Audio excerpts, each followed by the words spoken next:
প্রত্যেক ফার্মারের কিন্তু গরুর দুধ দেওয়াটা বড় একটা সমস্যা। তো গরুর দুধ দেওয়ার সমস্যা সমাধানের জন্য আমরা এই মেশিনটা আপনাদের কাছে নিয়ে এসেছি, আর এইটাকেই আমরা অপারেট করি এবং বিস্তারিত এর সম্বন্ধে আজকে আলোচনা করব। 10টা যদি কারো গরু থাকে, একজন লোক তাকে রাখতেই হয় দুধ দেওয়ার জন্য, তাকে মিনিমাম 12,000 টাকা মাইনে দিতে হবে। সেক্ষেত্রে আপনি কিন্তু নিজে এই কাজটা করতে পারবেন। দ্বিতীয় কথা, যদি আপনার ধরুন গরু 50টা, সেক্ষেত্রে কিন্তু আপনার 50-60টা গরু হলে 4টে লেবার লাগবেই।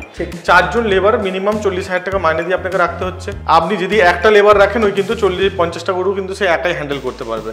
যে গরুটা মেশিনে দুইলে আপনি 10 লিটার পাবেন, সেটা হাত দিয়ে দুইলে হয়তো দেখা যাচ্ছে 8 লিটার পাচ্ছেন, 8.5 লিটার পাচ্ছেন। আমার সঙ্গে রয়েছেন সেলিম দা। হ্যালো ভিউয়ার্স, আমি সেলিম কাজী, কে মেশিনারির পক্ষ থেকে আপনাদের সবাইকে স্বাগতম জানাই।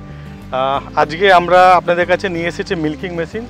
বেসিক্যালি আমরা দেখেছি যারা দুধ দোয়ায় তারা হাতে করে দুধ দোয়াচ্ছে, তো সেখানে নতুন টেকনোলজি, প্রায় 100 বছর হয়ে গেলে এই টেকনোলজিটা ডেভেলপ হয়েছে এবং এখানে বহু ফার্মাররা এখন বর্তমানে মিল্কিং মেশিন চাই। ওয়েস্ট বেঙ্গলে নেই বললেই চলে, বাইরে প্রত্যেকটা রাজ্যে আছে। তো এই মিল্কিং মেশিন ব্যাপারটা যদি আমাদের একটু এক্সপ্লেন করেন। দেখুন, গরু আমরা কিন্তু পালন করি, তার আমাদের সব থেকে মেন বেনিফিট হচ্ছে আমরা গরুর যে দুধ পাই। যারা ফার্মার রয়েছে 2 টাইম সকালে এবং বিকালে দুধ দোয়। এবার যখন 1-2টো গরু থাকে ফার্মারদের ক্ষেত্রে সেটা অনেকটা ইজি হয়ে যায়, কিন্তু যখন 10টা-20টা গরু হয়ে যায়, তার জন্য একটা ভালো ম্যান পাওয়ারের প্রয়োজন হয়, লেবার রাখতে হয়, সেটা অনেক কস্টিংয়ের মধ্যে হয়ে যায়। সব থেকে বড় কথা হচ্ছে গরুর যে দুধ দই, সে ব্যক্তির সাথে গরুর একটা আলাদা ধরনের সম্পর্ক তৈরি হয়। তার মানে যে গরুকে যে ব্যক্তি দুধ দুইছে, শুধুমাত্র তার কাছেই সে দুধ দিতে রাজি। অন্য কেউ গেলে পা ছুড়বে, লাথি দেবে। এই মেশিনটা যে কেউ ইউজ করতে পারে। সেক্ষেত্রে গরুর কাছ থেকে যে সাইড এফেক্ট, যেটা আমরা বলছিলাম যে লাথি মেরে দেয়, অ্যাক্সিডেন্ট হয়, সেগুলো হওয়ার ভয় থাকে না। আজকে আমরা যে ফার্মে এসেছি, এখানে মিল্কিং কাউ প্রায় 120 থেকে 130টা রয়েছে। সেক্ষেত্রে 120-30টা গরুর বা মোষের দুধ দোয়ার একটা টাইমিং থাকে। সকালে ধরুন 7টা থেকে 8টা, একই টাইমের মধ্যে আপনাকে সবাই দুধ দইতে হবে।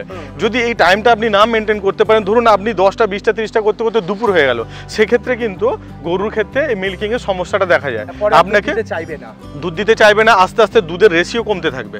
সেই সমস্যার সমাধানের জন্য আপনাকে টাইমেই দুধটা দুইতে হবে, তাহলে প্রচুর ম্যান পাওয়ার লাগবে, মাসে হিউজ একটা কস্ট। এই মেশিনেতে একটা গরু দুধ দুইতে যদি ভালো যার মিল্কিং ক্যাপাসিটি রয়েছে, সেরকম দুধ 5 থেকে 6 মিনিট লাগবে।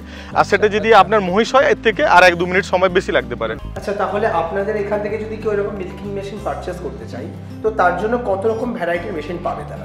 দেখুন, মেশিন আমাদের কাছে ফার্মারের ক্যাটেলের সংখ্যা অনুযায়ী আছে। 1 থেকে 5টা যাদের আছে তারা এক ধরনের মেশিন নিতে পারে। গরুর সংখ্যা অনুযায়ী বিভিন্ন রকম এইচপির, যেমন 0.5 এইচপির আছে মোটর, আপনার 0.75 আছে, 1 এইচপি আছে, 1.5 এইচপি আছে, 2 এইচপি আছে। তো সেই হিসাবের ক্যাপাসিটি, যেমন ট্যাঙ্কের ক্যাপাসিটি আছে 25 লিটার আছে, 30 লিটার আছে। তো অনেক রকম ভ্যারাইটি আছে, যেমন ফার্মারের যেরকম গরুর বা পশুর সংখ্যা আছে, যতগুলো গরু সেইভাবে ডিপেন্ড করে সেই মেশিন অবশ্যই অবশ্যই। আচ্ছা, এবার যদি কস্টিং এর একটু একটা ধারণা দেন, কারণ ওয়েস্ট বেঙ্গলে যেহেতু নতুন, মানুষের জানাই নেই যে এই মেশিনগুলো কত দামে পাওয়া যায়। 20-22 হাজার টাকা থেকে শুরু করে 40-48 হাজার টাকা দামি পর্যন্ত আছে। যেমন বললাম, কত এইচপির এবং কত গরুর ক্যাপাসিটির জন্য বানানো হয়েছে বা নিতে চাইছেন তার উপর ডিপেন্ড করে। আচ্ছা, আপনি একটু অ্যাড্রেসটা যদি বলেন, লোক কিভাবে যোগাযোগ করবে? দেখুন, আমাদের এই অ্যাড্রেসটা হচ্ছে কুলগাছিয়া, উলুবেড়িয়া, হাওড়া। কুলগাছিয়া স্টেশন, উলুবেড়িয়া হচ্ছে আমাদের সাব ডিভিশন, হাওড়া ডিস্ট্রিক্টের মধ্যে। যদি ট্রেনে কোনো ব্যক্তি হাওড়ার দিক থেকে আসেন, হাওড়াতে ট্রেন চেপে কুলগাছিয়া স্টেশনে নামবেন। স্টেশন থেকে নেমেই বলবেন স্টেট ব্যাংকের কাছে যাবো। স্টেট ব্যাংকের অপোজিটে আমাদের শোরুম। সিমিলারলি যদি কেউ বাস থেকে আসেন, ওই দিক থেকে আপনার দেখবেন কুলগাছিয়া পীরতলাতে যদি নামেন, পীরতলা থেকে ওয়াকিং ডিস্টেন্স 10 মিনিটে হেঁটে আপনি আসতে পারেন। মেদিনীপুরের দিক থেকে এলে আপনি ট্রেন ধরে কুলগাছি স্টেশনে নামবেন, স্টেশনের কাছে শোরুম। জিজ্ঞাসা করলে বা আমাদের স্ক্রিনে দেওয়া নাম্বারে যোগাযোগ করবেন, করলে আপনারা অনায়াসে গাইড পেয়ে যাবেন।